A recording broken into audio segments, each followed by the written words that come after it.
Okay, so welcome to the very first episode of Dear Jermaine. I'm all bundled up in the couch because I have a white t-shirt on, no bra. We don't want any nippy slip going on there. Oh, okay, sorry. I had to put a bra on. It was a little bit disturbing for me and I don't want anything coming out and jumping at you. The first topic I will talk about was pretty much highly requested, and it's probably like what we really want to know. How do you know if a guy likes you? I don't know, he probably buys your groceries and stuff and calls you every minute of the day and texts you of what he's doing. I think that a lot of girls just set themselves up for a disaster or for something that's not what they expected. A lot of the boys I come to know get really obsessively attached, and I don't like that. I like the guy to tell me to shut up, get on the floor. One thing that you have to understand about the guy's mind is that they don't know what you're thinking. You have to compare a guy to a race where you have the start at the beginning. And usually through the start of the beginning, you kind of go along your way and then you finally get to the end and it's the prize. And unfortunately, some guys just like to go vroom, to the prize. And then it's just, you know, your typical oh.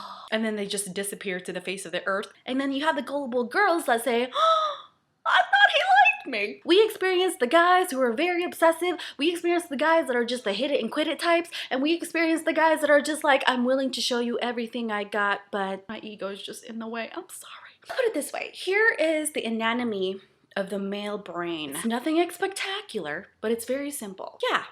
Some guys are a-holes, some guys are egotistical, some guys are selfish, blah, blah, blah. But, you know, we find some good qualities in them that attract us to them. And males, I know you can disagree, but I'm sorry. This is why you're not getting any luck. Oh, do you need a Band-Aid?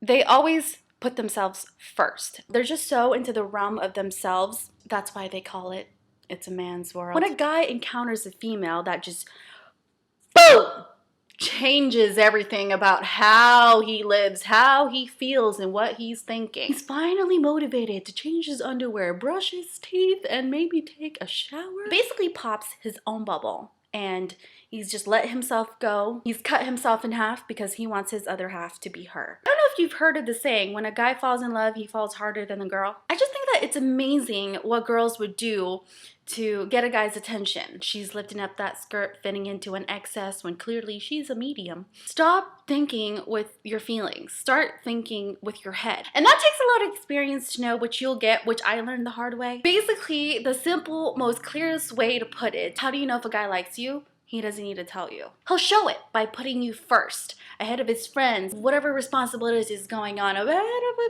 sports game, whatever bullcrap he's into. He'll always devote time to be with you. Not, hey babe, what are you doing? Checking out parts for my car. Do you want to go shopping? I don't know. Oh, come on, it'll be fun. Not the last time. Well, that's because you're basically hinting that I was fat, you idiot. Click. Oh, now you need a box of tissues. I think the worst trait to have to be in a relationship is jealousy and overprotectiveness. Guys do not like clingy girls. The same way around. So, I hope that helps, and see you next week for my next topic.